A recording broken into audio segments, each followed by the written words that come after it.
Namaste, friends, and welcome to the Taoist Dragon's Lair, and this nice game called Eidolon?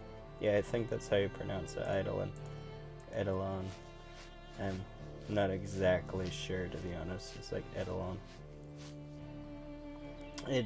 Oh crap, don't die, don't die. Off to a great start. Oh, birds. But, and more birds. I'm just scaring all the birds. I want to get some mushrooms. So, this is just a walking simulator game. And for those of you who don't know what that is, it's just what it sounds like. You walk around a lot. And it's just very slow paced. And it's more about relaxing and just being immersed. At least I find these kinds of games to be just more immersive because I'm not running around like getting chased by things or chasing things or trying to get a high score or anything. It's just I'm getting lost in a experience. So I do like these kinds of games, but yeah, I'll be honest, they're not for everybody. I just thought it would be perfect for me to start my new series that I've wanted to do since the beginning. Kind of, sort of. I have to add that, but called Zendays. Oh, there you go. But you'll see that in the title of the video. And pretty much what Zendays is about is, you work the week. And it's hectic and whatnot. You get to the weekend, you just want to unwind. And that's what Zendays is all about. It's just having those more laid back experiences just to help you relax at the end of the work week. And if I can... Oh, it's raining. That's beautiful. If I can help you relax and if the series kicks off and whatnot, I'm proud. Just a weird way of saying it, I guess. But yeah, I'd be happy if this series just was something that people came to. It's like, oh man, it's had a rough week, I just need some zen in my life, so to come to this. This game, Eidolon, sorry, it's like Eidolon.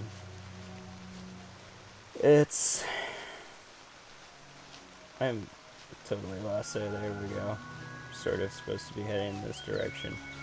It's about exploration, and the title itself means mystery, and it's supposed to be like phantom-y and stuff. And oh yeah, there's something in the distance there that we're supposed to get. You can tell because it's blinking. But I've played this a little bit before, so I'm pretty sure that's the compass, which is very important because you don't really have a map or anything. But you're the only person left, and you're just wandering around this post-apocalyptic world trying to figure out what the fire truck happened to everybody. And you get a series of tools that help you, like a compass to help you find your orientation, and fishing pole to help you fish, because you will starve to death if you don't eat. And you gotta stay warm, so you don't want to spend too much time on mountaintops. Oh no, it's the fishing pole that I got. There we go. Very useful though, because I'll need it to get food. I'll probably fish here in a second. Yeah, let's do that while I'm talking. So the fishing pole will be in the water, but this will get us some food for the journey ahead. And yeah, I still don't really know what the heck's going on. There, I got a fish. But, oh, there's a deer in the distance. It's awesome. So you can see it's a very surrealist world. It's not supposed to be like photorealistic with the graphics, but I like the style. But I'm more of a fan of having interesting, you know, art styles and artistic design as opposed to having ultra realistic and graphics like that. So I will like the graphics for old video games and stuff like that, as long as it's... Sorry, my mouse died. Here we go. Aesthetically pleasing, but it's thematically interesting too. So I can appreciate wide variety of all sorts of graphics. And I do like this for its very surreal look, because it's like I'm stepping into a painting, which is an idea that's just always kind of fascinated me. I can hunt deer once I get a bow, but I don't have a bow right now. We'll just have to keep looking. Oh god, that freaks me out. It's just a... That's like an elk. Elk are very freaky sounding. So, yeah, in this series of this particular game, I probably won't beat it. It's not the main goal, and I'll probably get very boring after a while, because it's just a lot of walking around. But we're going to try to find out what happened to everybody. Oh, I like that effect. Wow. Some low frames. I don't know why it is, considering what the graphics are. This game should run really well, but it runs kind of poorly on my computer. I think it's just not optimized well, and I apologize for that. It is a big world, because it's supposed to just be like Washington, D.C. Here, we found some more things. But yeah, it's just Washington, D.C. So, I'm just going to... Here's a map, nice. I think we may actually get the compass right next to it too. Oh yeah, very useful. Probably the most useful tool in the game, but they all have their purpose. Let's eat some things. Let's eat some mushrooms. Perfect. But let's check our map, now that we have a map. So, imagine... like how it just says believe on the top left corner. Probably the best way to get ourselves oriented and on a track is we'll pick a direction. We'll go this way. We'll just kind of run and explore in this direction until we find some ruins, you know, some fallen down structures, and then we can use that to continue our exploration, because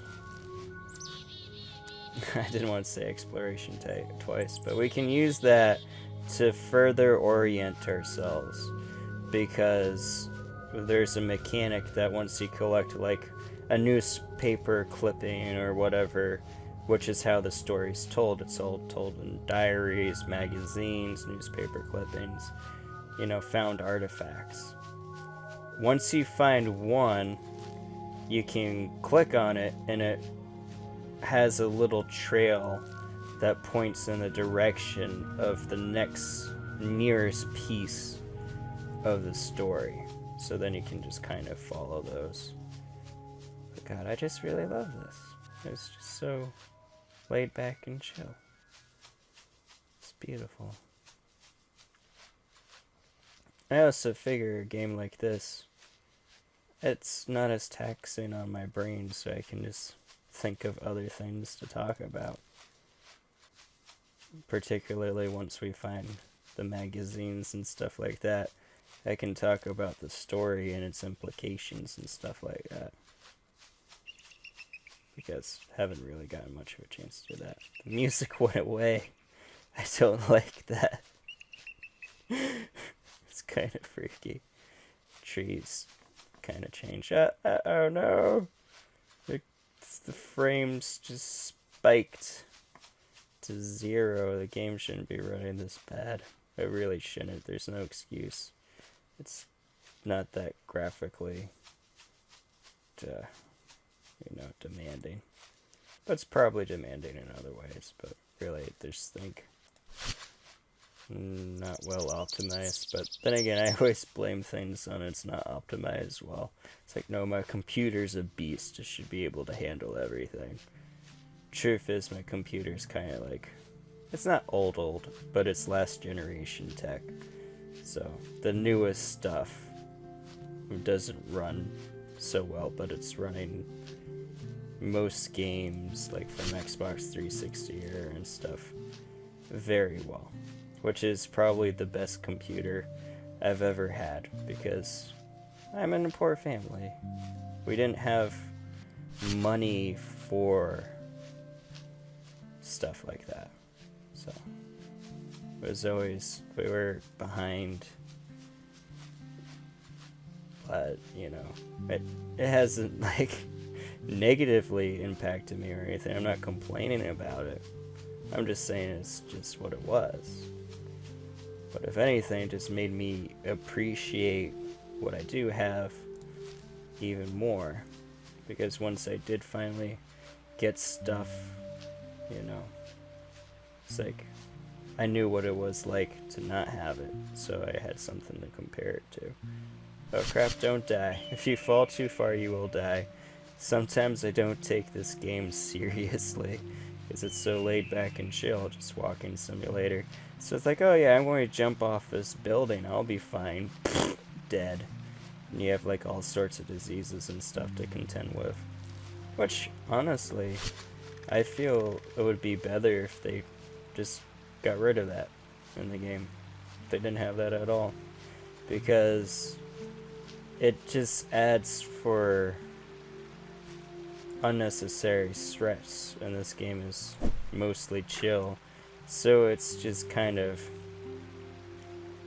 I don't want to say jarring, but it doesn't seem thematically to fit. This game isn't supposed to be hardcore.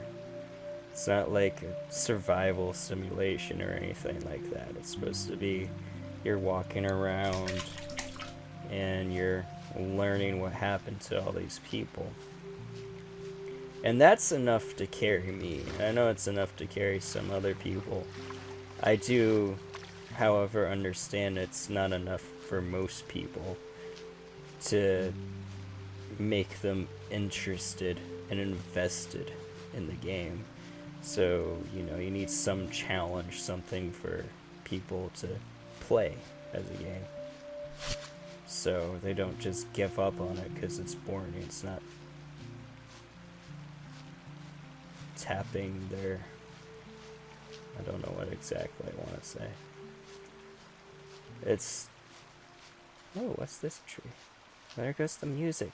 I don't like it when the music goes away, because I feel like some bear or wolf is going to jump out to bite me. Even though I have played this game a bit, not a lot. But in all my time, I have never seen a bear or a wolf. So I'm told they exist. Again, I feel like the game would benefit with not having them. That way you can just focus on trying to unravel the story and just kind of getting lost in the world. Yeah. Hi, bird. Hi, stars.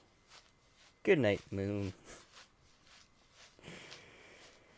Yeah, this is definitely not a game to play if you don't like setting your own goals and just being fine with just doing your own thing and having no hand holding. There's like no hand holding at all, or very little, let's be honest. There is a little bit because you can get the markers for things like that. But especially right now, I got no objective. I've just kind of been thrown in here. I need to survive, but that's very basic. And I do like that. And compared to other games, like one game I really want to play on the channel, The Lawn Dart, that's a survival game, so it's very hardcore survival mechanics, fighting off wildlife, it's staying warm, hydrated, well fed, gathering supplies. Oh god, that's just gorgeous. I know it's very simplistic, but that's the beauty. It's just it's a different world. It's a painting. And I really just love the concept of stepping into a painting. And I have ever since I played a side quest on Oblivion. I like how I just have like 6 different stories going on right now. And I'm like kind of jumping in between all of them at once. Yeah, get some mushrooms. I probably should get some sleep soon too. Let's just get some shit out now. Make it daytime. Oh yeah, I forgot. But when you go to sleep, they have a little quote. So, and thee, my soul, joys, ceaseless exercises, exaltations. Wow, this would be a lot better if I could read. I'm a pretty good reader, but yeah. Here we go. And thee, my soul, joy, ceaseless exercise, exaltations. The yearning amply fed at last, prepare to meet thy mates, Eidolons. Click. Now I'm hungry, but well rested, which means I run faster. And I'll eat some food. Careful not to eat rotten food. Like I have rotten mushrooms, so I don't know what to do with that. Go away, rotten mushrooms. I don't like you. But yeah, if I ever read something wrong or mispronounce something, I'm sorry. That's what I meant to say. I was actually diagnosed with having a speech and language problem back in elementary school. Even though I didn't really have one, I just kind of pronounced things badly, which... Okay, that's not a rousing argument. Oh shit, okay. Thought I was going to break something there. That's not a good argument for me. Saying, hey, back in school they diagnosed me with a language problem, but I didn't really have one. I was just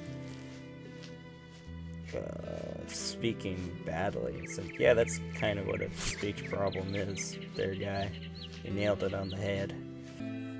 But here, continue. North is that way. I don't want to climb big mountains, so I'll just keep going this way. It's kind of look.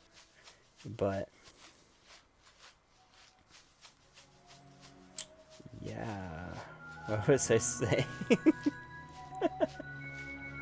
I don't even remember. Oh, it's beautiful. This is just beautiful. Oh yeah, diagnosed with a speech problem.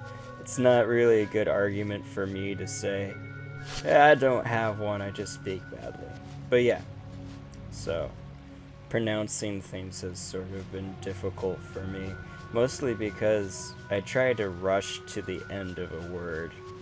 Oh, what's that? Are you a bad thing? You look like a fox or something. Let's run at it. Don't you be bad. Are you going to try to bite me? You are a fox, and you can't move. Hi, Star Fox. Here, I'll fish you. Nope. Okay. I'll just fish at you. It's like flying too. It is Star Fox. It's beautiful. But yeah. So if I mispronounce something, I apologize. Just let me know, and I will fix it. Try my very, very best. I can't remember what my other stories I was talking about were. I was doing good juggling 6 stories for a while. Then I just... yeah. Ooh, let's run around the riverbank. I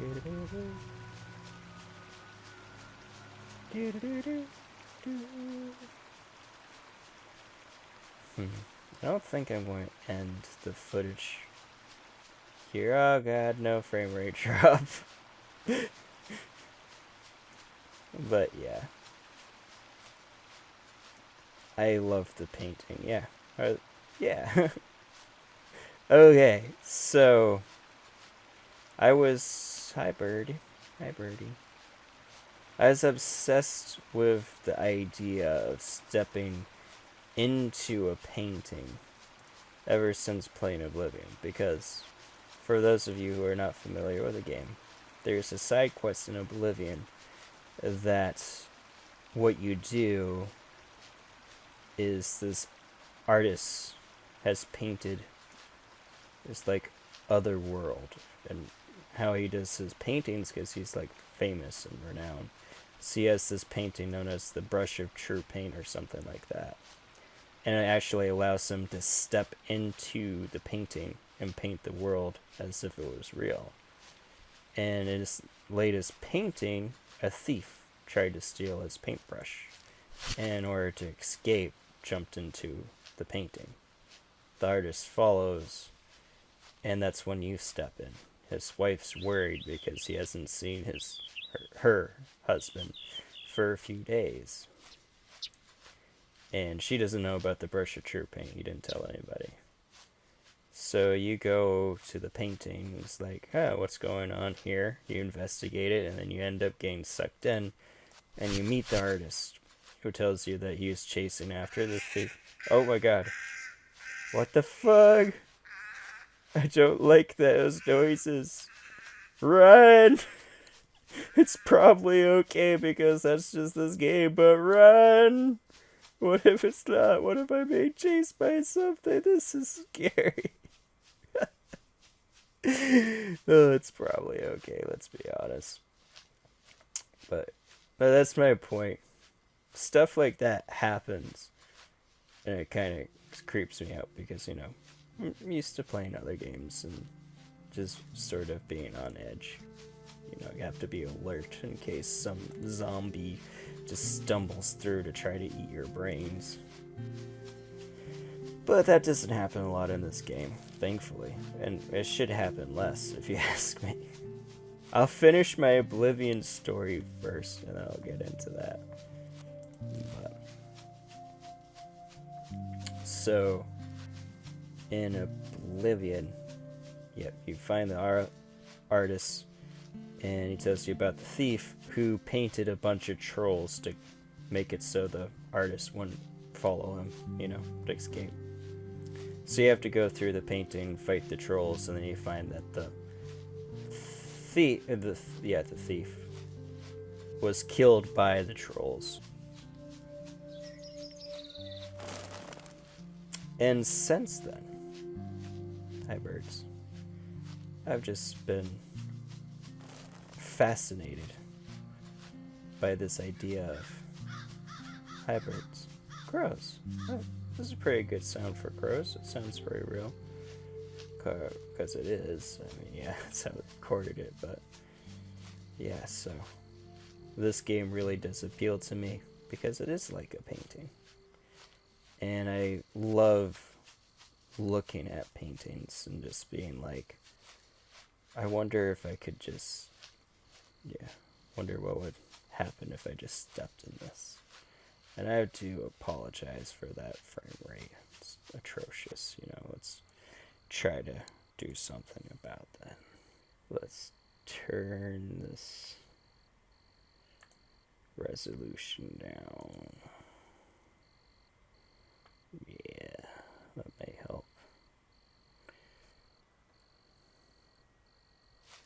Not much, but I am getting 30 frames, which is that's a lot better. Yeah, so sorry about that. Mom came more like 20 frames. But so that was my painting story, which I finished. And what was I talking about before the painting story? I said I'd finish afterwards. Right, this game would benefit from having less scary stuff. Even though this has very little of those things. Because it would really just allow for that relaxation. Oh my god, this is a beautiful lake. I don't have the binoculars lit, which is interesting. You kind of find stuff at random. I'm just going to look at this. Maybe fish a bit. But yeah, less threats, like if you could fall from any distance and little things like that. Which I know isn't very realistic, but it's just this. This is what this game's supposed to be. It's supposed to be just chill. Oh, got a fish.